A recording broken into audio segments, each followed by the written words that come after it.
Hello everyone. Hi. My warmest welcome. Welcome you all. My name is Akiko Takeyama. I am director of the Center for East Asian Studies. And the center is federally funded National Resource Center, so all of the events are open to the public for free. And I'm very excited to kick off this year's Global Asia Speaker Series with all of you today. The Global Asia Speaker Series aims at rethinking of Asia as not geographically fixed places like China, Korea, Japan, but rather as a new innovative analytical movement through which we could rethink taking for granted assumption of Asia. So we have an annual theme to tackle this overarching framework. Last year we focused on the public health. This year we focus on migration. And next 2 years we work on the global age and climate changes. So we have various kind of programming, including cultural events, lectures, and activities, and all are here. So if you are interested in any of the events, lectures, activities, please pick up one of these, and also QR code is available. And by the way, next week we have an Asian migration film series. And so film showing, and then afterward we have a faculty-led Q&A, and we have guests, the directors of the films, and so on and so forth. So please keep your eyes out and join us. Now, let me, just if you are a business student, I'm sure you need the speed point. So after this lecture, you could get this QR code at the exit. So please remember that. Let me now introduce today's guest speaker, Professor Nicole Constable. So Nicole Constable is a professor of anthropology at the University of Pittsburgh. She's a social-cultural anthropologist whose primary research focuses on gender migration in and from Asia. Her main geographic research areas include Hong Kong, China, the Philippines, Indonesia, and Singapore. Now you see she's the ideal speaker for this Global Asia Speaker Series. Her topical interests include migration and mobility, intimate labor, gender and sexuality, and precarious citizenship and the state. She's a former Associate Dean of Graduate Studies and Research in the School of Arts and Sciences, former Director of the famous Asian Studies Center there, and former Chair of Anthropology at the University of Pittsburgh. And she's also the author of numerous books and articles. So her first monograph, Made to Order in Hong Kong, Stories of Migrant Workers, published in 1997, and the second edition in 2007, examined various forms of power that influence the daily experiences of Filipino and Indonesian migrant domestic workers in Hong Kong.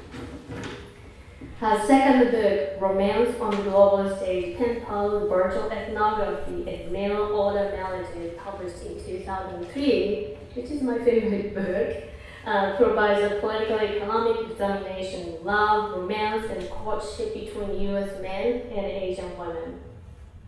Her third book, Born Out of Place, Migrant Mothers and the Politics of International Labor, published in 2014, studies migrant workers in Hong Kong who have become mothers despite the local pressures to be just workers.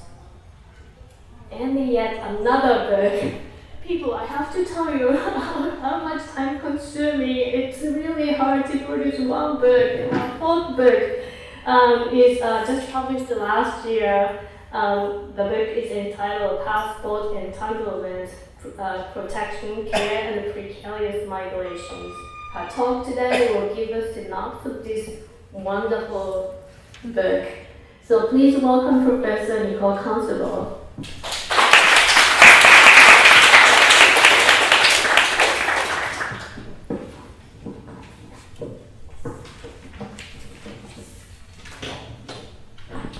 I actually have a lapel to put this on. for once. Thank you very much for that wonderful introduction. And it never seems like me, because as soon as I write one, I kind of stop thinking about it. One thing that this would be like a special quiz question for extra credit would be, I wrote one book before that hardly anyone has ever heard of. But it sort of fits with the theme of migration, but not directly, so I don't normally talk about it. But it's called Christian Souls and Chinese Spirits, Hakka something, but it's about Hakka identity in Hong Kong. That might be the subtitle. Anyway, it is a pleasure to be here, and I'm honored to be in this probably the most beautiful lecture hall I've ever seen, bar none, and the back wall is just inspiring to look at. The room is stunning. But I'm honored to be here. That's the extra bonus, is being in this room to talk about my most recent book. And I'm especially grateful to Dr. Akiko Takayama, whose work I greatly admire, and who's the one who invited me, and also Ms. Nagresha Kopp, who expertly and brilliantly organized everything, so it was seamless. So I'm going to very briefly talk about how Passport Entanglements grew out of some of my earlier projects, and encourage you to think about tangents as you think about your own writing and careers, and building from one thing to the next, and letting the little drops of inspiration move you. Because my first book about migrant workers was Made to Order, published in the 1990s, and then the second edition, 10 years later, had a different subtitle. The first one was Stories of Filipino Women, and then in the interim decade, they were joined by tens, if not hundreds of thousands of Indonesian domestic workers, so the subtitle was changed to Stories of Migrant Workers, and there were other tens of thousands of other people who were not Indonesian or Filipino. But these were almost all Southeast Asian women, migrant workers, who began coming, the Filipinos anyway, in the 1980s, providing child care and household work for English-speaking expats at first. And then they became popular among the middle and upper class Chinese employers, because Chinese servants, or amas at the time, who looked after children or did housework and stuff, had become scarce, as had extended households that provided labor. And women entered the workforce in unprecedented numbers, creating a shortage of what was viewed as feminized household labor. So Indonesian women went to work in Hong Kong in larger numbers starting in the late 90s, and were on the whole younger and less educated, usually middle school educated, than the often college educated English-speaking Filipinos, who were by then being criticized a bit by employers for being too savvy, too aware of their rights, and too assertive, compared to the Indonesians who came in and at first didn't have very many contacts or networks, or didn't know what their rights were. So then my next project was about so-called mail-order brides, which led to a study of the children born out of place, and about domestic workers who got pregnant and had children born in Hong Kong, and in some cases married locals or overstayed their visas and stayed in Hong Kong with their children. But while conducting those anthropological projects, I was struck by how Indonesian women, when I would ask them their names or ages, would often say to me, very unself-consciously, do you want my real name or the one in my passport? Do you want my real birth date or the one in my passport? And I wondered, wow, why would they have different ones, and why aren't they keeping that a secret if it's the case? Because Filipinos were very careful not to say such things. So Ari, a young Indonesian woman who I was interviewing in 2011 for the Born Out of Place book, said to me, my real name is not the one in my passport. And the name in her passport, she told me with a smile, was not her asli or real name, but that of her older sister. It was that way because when she finished middle school and wanted to go abroad to work as a domestic worker or a maid, she was under 18. And that was the age at the time required by the Indonesian government. Her older sister said she would never go to work abroad. And so on the advice of the local trusted, respected recruiter, or PL, she gave him the sister's school certificate, which was the only form of identification that she had, and he did the rest, producing the list of different identity documents that she would need to work abroad, including the permission letter from her father, the national identity card or the KTP, a copy of her household certificate, and the exit letter from the local police. A few months later, the PL took her then to the recruitment agency that was in a bigger city, where she would stay to get some minimal training before she left, along with a whole bunch of other domestic workers. Her passport was then, once she got to Hong Kong, it was renewed by the Hong Kong counterpart agency numerous times, every 3 years. So in those days they had specific passports for domestic workers that were only good 3 years, whereas normal passports were for 5 for normal people. Later though, her sister decided to go to Hong Kong as well, and each time she entered, and each time Ari, the first Ari, entered, they'd get stopped by Hong Kong immigration, who would take them into a little booth and interview them, but they could never come up with any reason to do anything to them. So there were 2 Aris, same birth date, same place, and they never knew what to do with it. So they never did get in trouble or get caught, luckily. So I never imagined at the time that I would eventually write a book on the topic of passports. But in 2016, an Indonesian friend told me that the new young Indonesian consular official had read my books and wanted to talk to me. This was very curious to me because the previous consular official had not been eager to talk to me at all about my projects. So it turned out this guy, who had an advanced degree, wanted to tell me about what I call, just for short, the Passport Project, a project that he had helped to initiate in Hong Kong in 2015, in which all Indonesian passport holders in Hong Kong, most of whom are domestic workers, on repeated 2-year contracts and 3-year visas, would have to come in person to renew their passports and would need to bring all their identity documents with them, submit to biometric measurements and documentation, and then the consulate would check this against any records in a database called the acronym SIMPIN. Ultimately, I began to look at all sides of this issue because the domestic worker activists I knew were very alarmed by this new policy and the danger that it potentially posed to anyone with passport inconsistencies. So passports are popularly said to be the books that tell the best stories, but that saying, if you look it up, usually refers to stories of vacations and adventures and the lives of the privileged, not stories about complex entanglements of migrant workers ending up in jail, or of governments and profit-seeking labor recruitment agencies and the risk of enormous debts, loss of jobs, and perhaps prison. So I do agree that they tell great stories, but they're not necessarily the ones that people expect. There have been lots of studies of passports though, but mostly European history of passports and US passports. A few others, but relatively little in terms of Asia.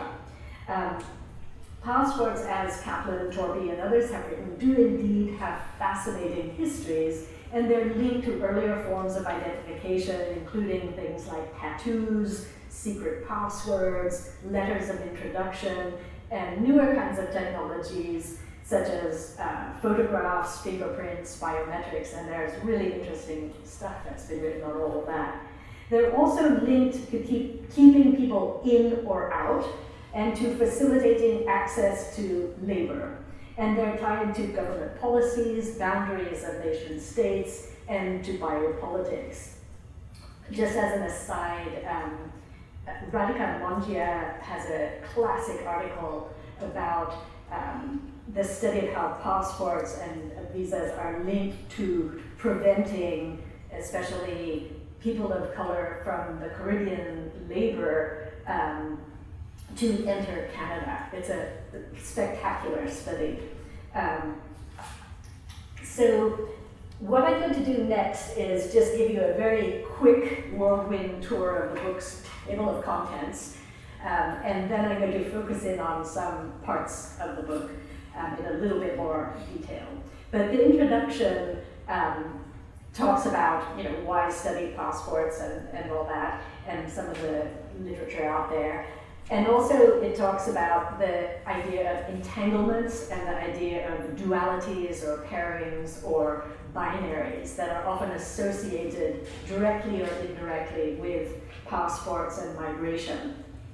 And so, for example, the first one is ethnographer and interlocutor, which plays with the duality between researcher and researched, the researcher and the subject of the research, and the idea of positionality. And what I do is complicate that and ask questions about my relationships with people, being a researcher and a friend, and when friendship and research kind of blur together, and then when I saw two sides of the problem, the consular officials on one and the workers on the other, as for or against, good and bad, and they corrected me on that and said, no, it's not that simple. That I was the one who assumed there were kind of good guys and bad guys, and I wanted to be on that side. They corrected me on that and got me really thinking about entanglements as opposed to binaries.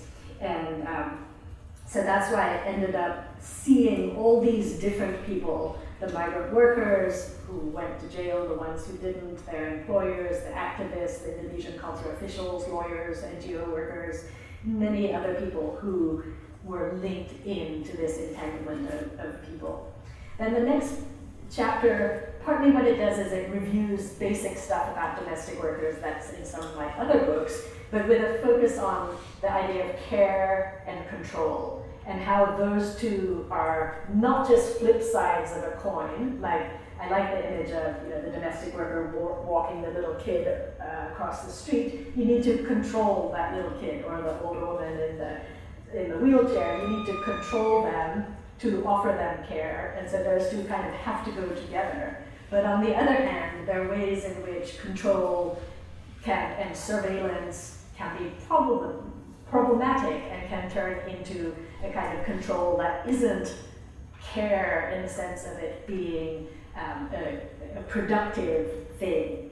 There's a really great political science study by Breckenridge and Streeter, I think that's how you say their names, about registration and how important registration is for accessing care and benefits sometimes. And so a passport, if you have your passport, you think you can then, if you lose your passport in Chile, like mine was stolen last year, you can go to the consulate and the US consulate will help me get a new way to get home again.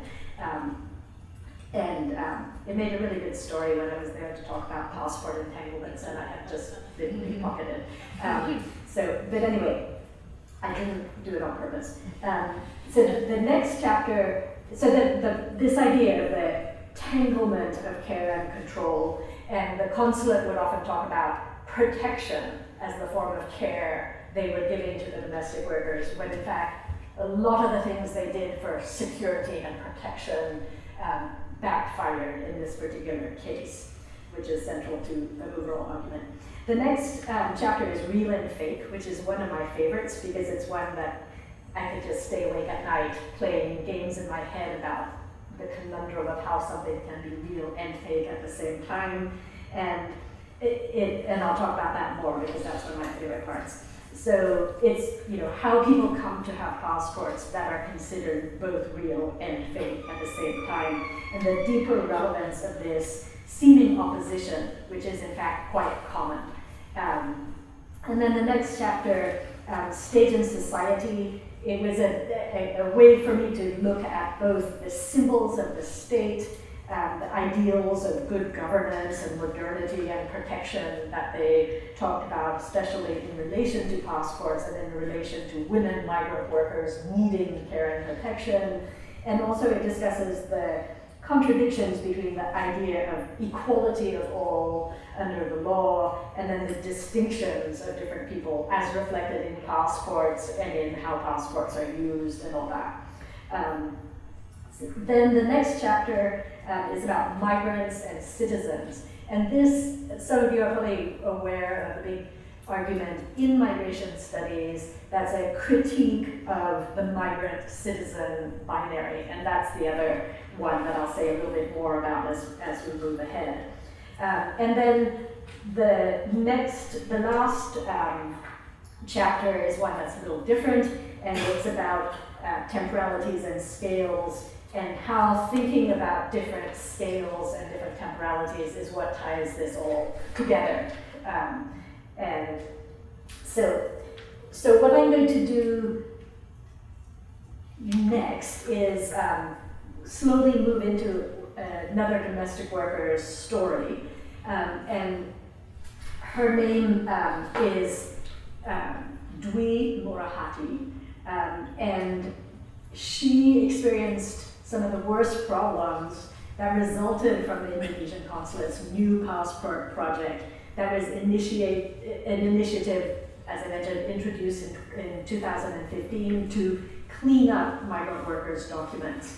And a key justification for the passport projects had to do with the ICAO, the International Civil Aviation Organization, and the UN global standards about security and safety and all that. And the consular officials who I talked to often would claim that, you know, following these global sort of standards would help to protect migrant workers, and that this whole passport verification project through Simkin was a matter of national pride and showed that Indonesia was, you know, ahead of many other countries, and that this was tied to anti-trafficking, to protection against terrorism, and to all kinds of other good things. Like if your documents are straight and reliable, then those other things are better too. And what they failed to adequately consider was how such a project could have incredibly negative impacts on migrant workers themselves because of other common and well-known Indonesian practices, especially in the Indonesian island of Java, one of the most overpopulated and one of the poorest regions of the country that had been subject to hundreds of years of colonial labor and land and resource extraction. So Dwi Murahati, aka Nur Aini, Nur Aini was the name on her passport, illustrates several of the entanglements that I talk about in the book. She was born in 1965 in a very small village in Java. Her husband and one of her children were later killed in a tragic car accident, and she injured her leg quite seriously. Unable to do farm work, needing to support her other two children and her elderly parents, she went to work as a domestic worker in Malaysia for 3 years, and then in Hong Kong for 13 years, and she sent them most of her earnings.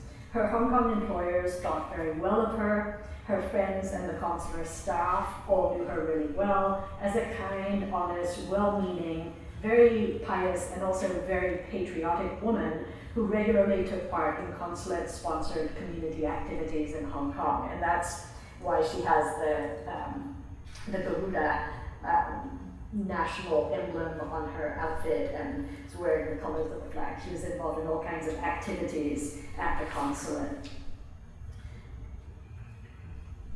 but her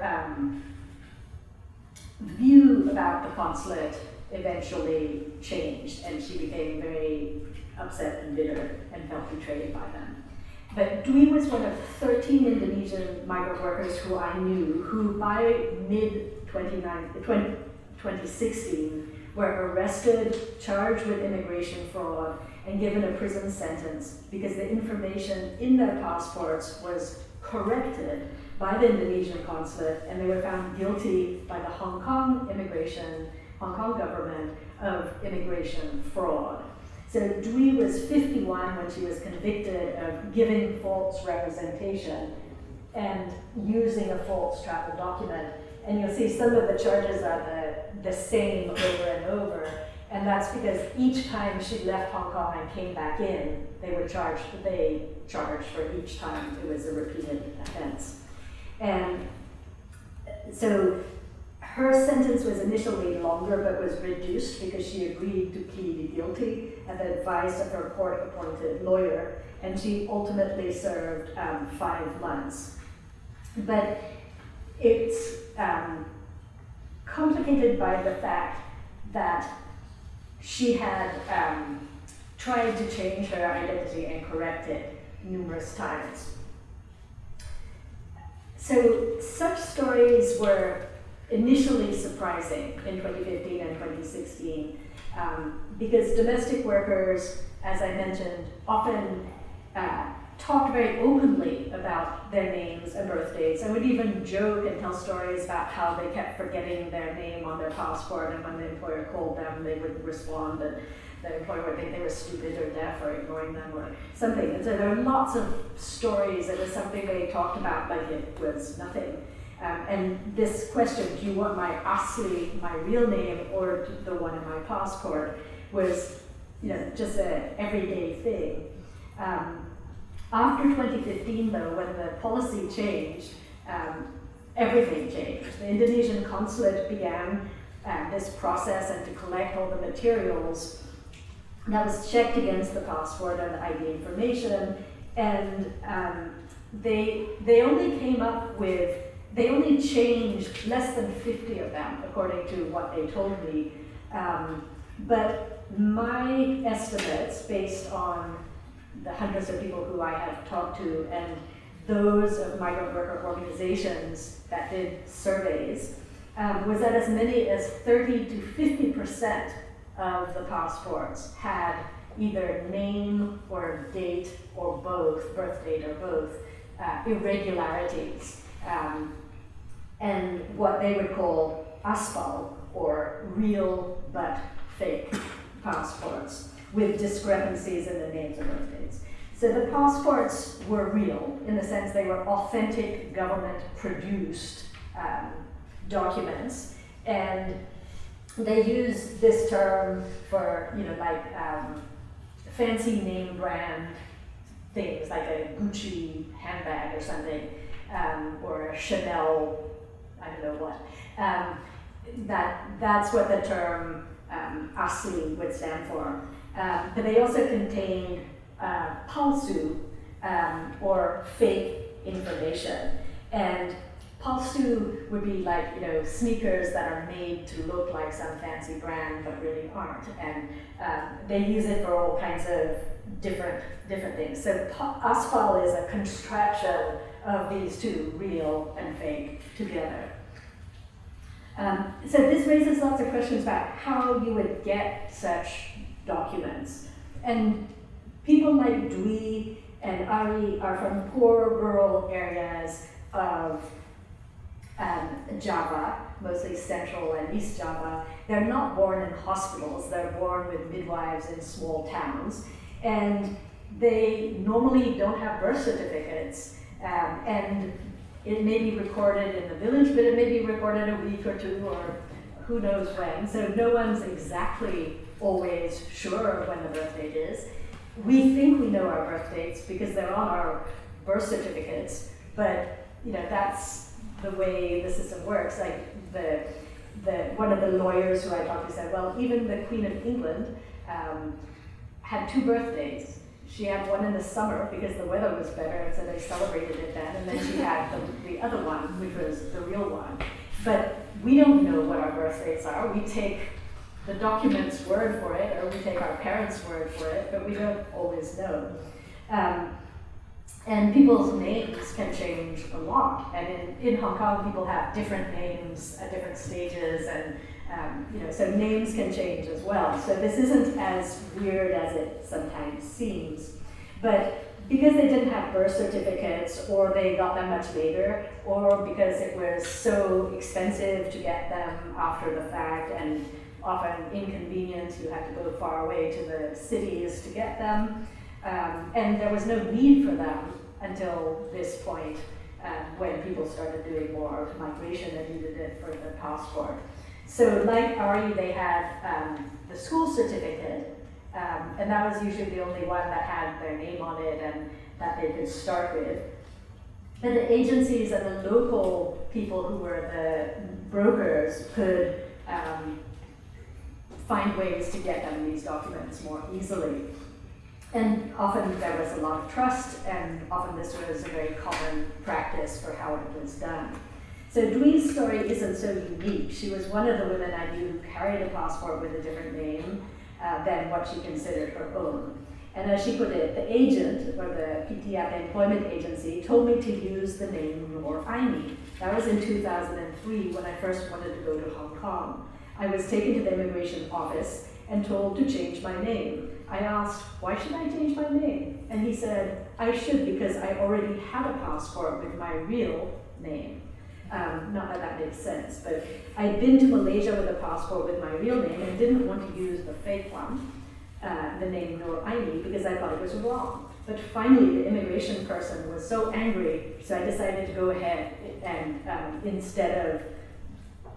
decided not to go instead of changing names. But the next day, I got a call from the agency and I was scolded. I wanted to stay home instead of changing names, and the agent said, you can stay home, but you have to pay the equivalent of about $270 US, which was a lot. And I agreed to pay and went back home. But they didn't return my original documents, so she actually had the documents from when she'd gone to Malaysia. The KK, the KTP, the marriage certificate, her middle school diploma, her husband's death certificate, and all her personal documents. They held on to those. 2 months later, she ran into the person from the agency and he said, your passport is waiting. I was confused. I didn't make a passport out of curiosity. Out of curiosity, I went to the PT and asked about the passport, and it says Noor Aini. I protested. The PT said, if you want to work and get lots of money, use this passport. If you don't want it, you will be charged. I said, what charges? And he said, you have to pay, this time, $2,500 US, which at that time would have been about 6 months or 7 months of wages, to reimburse us for the cost of the passport and related things. I'm confused. I asked for time, but I could not get that kind of money. So finally, I was forced to go to Hong Kong.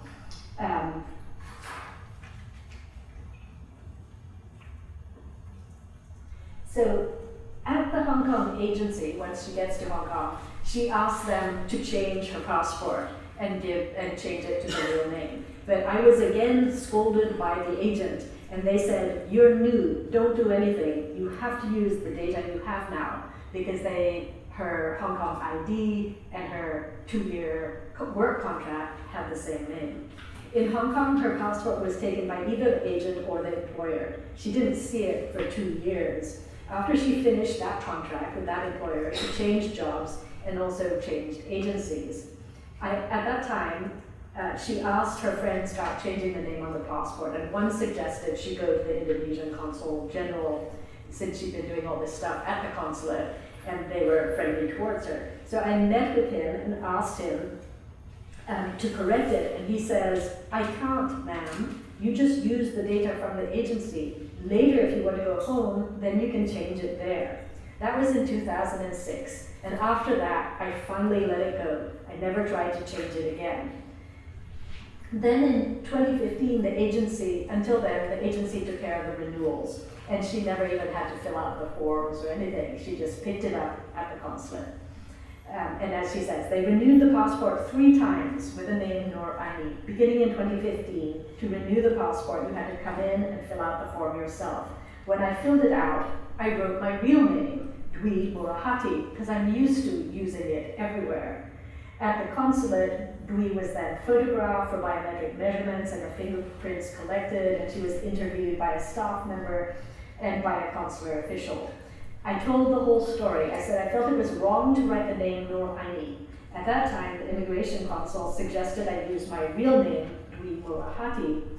The consular official said, "This is a document cleaning program from the Indonesian government. Everything wrong will be fixed. Not only Ms. Dwi's, but all of them." And he patted her on the shoulder and assured her there will be no prison for Ms. Dwi. And then on October 4th, 2015, her new passport was ready with the name Dwi Murahati, her real name, and she went to the Hong Kong immigration because she needed to get a new Hong Kong ID card, as the consular official had told her. And he told her, when you go there, just tell them the truth. And from there it all starts. In November, I was called to the Hong Kong immigration, interrogated, required to pay 1,000 Hong Kong dollars bail, over 100 US. On March 5th, I finally had my first court hearing. I felt like I was living but not alive, dead but hadn't died. I was finally sent to prison, and she entered Lo Wu prison, Lo Wu Women's Prison. If not for this new renewal process, she wouldn't have gone to prison. It was her 4th passport renewal. The 3 previous ones were problem-free, but not wanting to be dishonest, she wrote Dwi Murahati, the name she had always considered her real name, on it. One consular staff person, who I talked to, blamed her for her troubles, not because she had the Aswal passport, but for foolishly acknowledging it. If she hadn't acknowledged it, there would have been no problem, since Simkin had no evidence in the database of any other identity. The problem from his perspective was that Dwi was naive and honest, so her passport had to be corrected. This raises questions to me about the real goal of the Simkin project. Was it in fact to correct the passports, or to produce an impression that the Indonesian passports were reliable and accurate? Dwi had tried to correct the passport several times, but the agency and the consulate had said let it go. For 13 years, she provided care to her employer's household and provided care in the form of economic support to her family. She received care during her passport crisis from many domestic worker activists, but she felt betrayed by the government, as represented by the consular staff and officials who offered bad advice and failed to protect migrant workers as they promised. This thing that she kept talking about is the tell the truth. So the next part is about the migrant-citizen binary. And Indonesian migrant worker activists got together, many of whom I've known for decades now, got together, studied the problems that they and their co-workers were experiencing, and collected cases to pay attention to. They consulted lawyers, both pro bono lawyers in Hong Kong and lawyers in Indonesia, and NGO supporters and all kinds of people. They liaised with different migrant worker groups in Indonesia and in Hong Kong and set up meetings with the consulate where they asked that they halt the policy. They had multiple educational and strategizing meetings with leaders from different domestic worker groups. In this slide, you see Eni Lestari, one of the most famous domestic worker activists who's spoken in front of the UN, talking to a crowd of domestic workers on their Sunday off in Victoria Park. Another domestic worker activist, Shunatin, is the one who was central in formulating the different options that workers could take and the pros and cons of each, where Eni did more of the liaising with the VIPs and government people back in Indonesia. But the options, as they identified them, was going home and getting ASFOL documents to support the current name and information in the passport, or going home and renewing the documents there, at great cost, and usually it meant losing the job you had. Another would be trying to legally change your name in Hong Kong. And some of the workers actually did that, to change their name either to the original one or to the one in the passport. Another would be, and it wasn't recommended by them, was overstaying and working illegally in Hong Kong. Another was going to court, and this was the most successful, was to go to court when immigration called you in and then took you to court, and to be very, but although often for the immigration interview you could stop it there if you were smart at what you did, which was to be very strategic about not incriminating yourself. So when they would interview them, they would say, you know, why is your name Nur Aini? And you should say, I don't know. You know, or you say, I don't want to answer. One of those. Or you say, I don't know, it's what the government put in my passport. So the government's the one who officiates these things, so it must be true. Or, you know, why did you have the name Dwi Murahati? I don't know. They told me that's my name. You know, so that you just don't answer. You don't do what the consulate told you, which is tell the truth. And the consulate was also writing these letters of support for the women to take to immigration that showed the whole story and basically was the case right there. And that was what the local lawyers were saying, is this is ridiculous. And that was where I played go-between a little bit to tell them. And when the workers would tell the consular officials the same thing, they didn't always listen, but sometimes when I told them, they did a little bit more. But anyway, the rule was don't answer. And it's an interesting thing, you know, how do you know your birth date is what you think it is? I don't know, it's what they always told me. Someone put it on the thing, it could be wrong, I don't know. I'd like to think they were off by about 10 years, but you never know. So the migrant worker citizen activists drew attention to the issue of women who were charged with immigration fraud and promoted action against the consulate. So what I argue in that chapter is that there's this wider critique by two very famous migration scholars, Bridget Anderson and Janine de Hinden, about the problems with the migrant-citizen binary. And often there's a construct in the US and elsewhere that you have citizens and you have migrants, and never the twain shall meet, and the citizens are entitled to all these things, and the migrants are not, because they don't belong. And the migrants take jobs away, they take resources away, they take benefits away, and they argue against even using the term migrant because it reifies this distinction. And what I do is try to think about how, myself included, can be a migrant and a citizen at the same time, and how migrants and citizens, if you think of them as different groups, actually have a lot in common and shared interests. But by dividing them like that, it's as though they don't have shared interests, they're just competing with each other. So this is one of my favorite binaries to smash, or to tangle. And so in this case, the domestic workers activists are acting as citizens and as migrant workers in a context in which there are also Hong Kong citizens who are on their side and supporting them, and others who may not be. But there's a shared interest for employer citizens and domestic worker migrant workers who are citizens of Philippines or Indonesia or some other place to have this work well for them all. But if it's too much trouble and the domestic worker has to go to immigration meetings and to court and might end up in jail, then it's not very good for that employer. But there's a lot of hostility at times in different places, including here, against migrants for the idea that they take resources away. And so what I look at in this chapter and in some other things I've written is the shared interest and the way in which citizens and migrants are one and the same, or where the migrant and citizen identities come into conflict. And so we also see in some ways how being Indonesian citizens and migrants in Hong Kong create problems for them as well.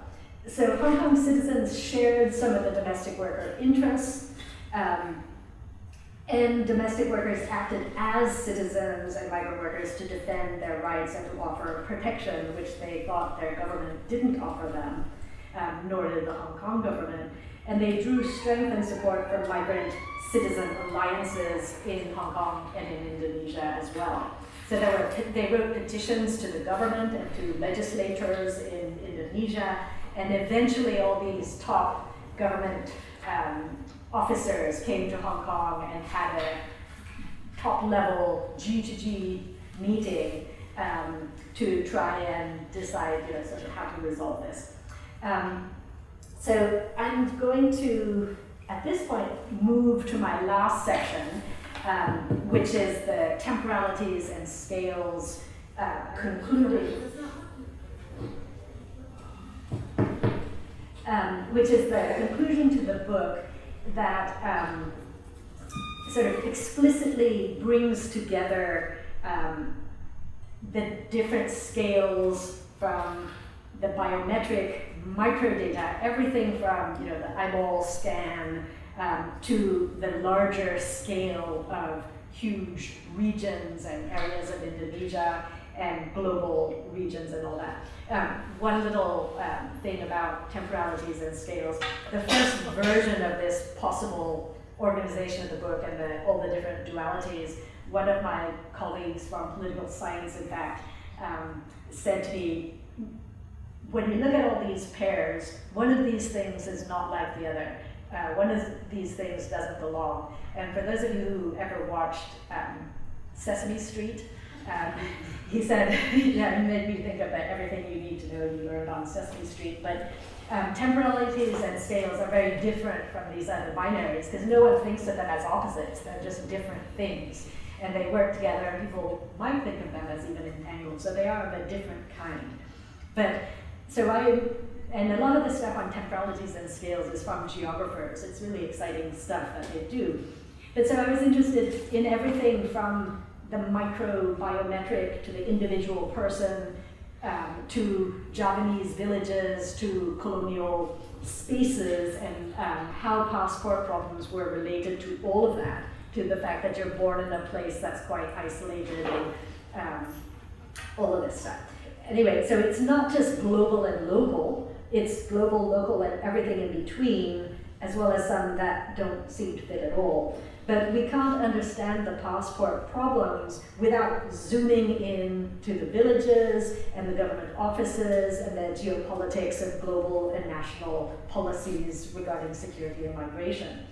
And I also pay attention to the temporalities, all kinds of different time periods. So, you could think of a class period as a certain length, but, two-year contracts, 3-year passports, and visas, birth dates and life periods and life histories, as well as colonial periods that are relevant in shaping specific forms of labor and resource extraction from parts of Java and Sumatra that take the patterns of labor exportation today due to the lack of resources and jobs at home. From the older patterns of documenting identities to prevent and to facilitate movements of bodies, so like slaves and bonded laborers during the colonial and other periods, or prison labor in Java, which they realized that slaves at a certain point were more expensive because you had to reproduce them than having poorly paid and exploited laborers, because if they die, you just find new ones. You don't need to reproduce them that way.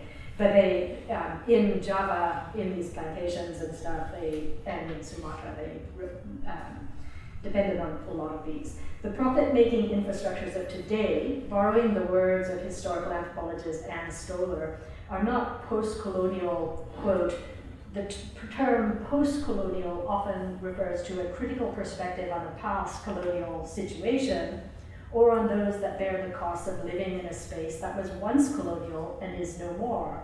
But instead, she urges us to look at the spaces in which colonial inequities endure and the forms in which they do. So there are ways in which these things that are happening today with asphalt passports and with people migrating, women migrating from Philippines and Indonesia to other parts of Asia and other places, there are the colonial inequities that endure and the forms that echo some of the same things. So the labor migration from Southeast Asia to other parts of the world, to the Caribbean, to other places, are not new. What's new is the 20th century feminized pattern of migration and the extent of it. So there were Indonesian women who would migrate to be domestic workers in the Middle East in earlier than they started going to Hong Kong, but later Indonesia started promoting that they go to these non-Muslim Asian countries as well. And that was a kind of new thing. And this feminine labor in the 20th century intensified. So asphalt documents and asphalt routes that Ford and Lyons have also written about are not entirely new patterns of labor exploitation, nor is it easy to simply mark asphalt as a bad or immoral thing. Asphalt documents and those who provide them can be seen and are sometimes talked about as helping people who have no birth certificates or identity documents to access what would otherwise be inaccessible and potentially profitable migration routes. The access to asli documents is cumbersome, expensive, time-consuming, and often corrupt as well. Asphalt routes, as Ford and Lyons have argued, arose to facilitate mobility for people from poorer regions who had no way otherwise to migrate. They also offered health, protection, opportunity. So this raises a lot of questions because clearly the production of these passports are linked to corrupt government offices who are producing it sort of and getting extra money on the side for doing this, or at best turning their head the other way but doing it anyway. And they and the brokers are making money off of it. And they would justify it to themselves as helping these women out. And women rarely blamed the person who helped them get the documents, but they would often blame the government or they would blame the agencies in a kind of abstract way.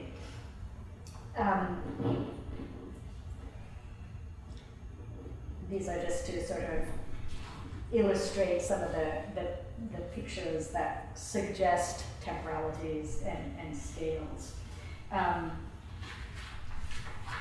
So the big questions that I leave things with have to do with trafficking, consent, force, and some broad ideas. So one of the things that the workers, domestic workers who protested in Hong Kong often like to say is, we are workers, we are not slaves. And one of the things that I look at is their precarity and the ways in which they're like bonded workers, or they're in debt bondage. They owe so much to go, or they're told, use this passport or you owe us more than you'll ever be able to afford us, and then they'll sometimes threaten relatives and families and things like that. So they're not entirely free to stay or go. And then there are issues of a moral economy. And there's some very interesting stuff about how the people who help them get these asphalt documents are part of a moral economy of helping them get where they want to get to do what they want to do. Doesn't mean they intend for them to end up in jail or for them to end up, in some cases, with bad employers. They're helping them to do these things. So are they patrons and sponsors, or are they smugglers and traffickers? And in some ways the ends give you the answer, and it's different in different cases. But the other part that's interesting is in terms of facilitating the passage and offering escort to these people as they go across Java to the agencies and to these other countries. It echoes patterns of the sponsorship and even the spatial layouts of the people who used to travel on the Hajj. So even some of the buildings that used to be used for Indonesians who would travel to the Hajj are now used as dormitories for the training of migrant workers. And the types of brokerage of getting the documents and helping you to get where you're going echo some of those same patterns as well. But ultimately, in this whole thing with the ASPO documents, the workers were the ones who were blamed. Nobody blamed the consulate, nobody blamed the brokers, nobody blamed or there were no consequences paid by the agencies who recruited them or the people who gave them these documents. They were the ones who got in trouble or left Hong Kong and left their jobs or risked never being able to go back again or ended up in jail. The protesters ultimately succeeded at getting the consulate to step back, or they pressured the higher government officials to pressure the consulate not to do that.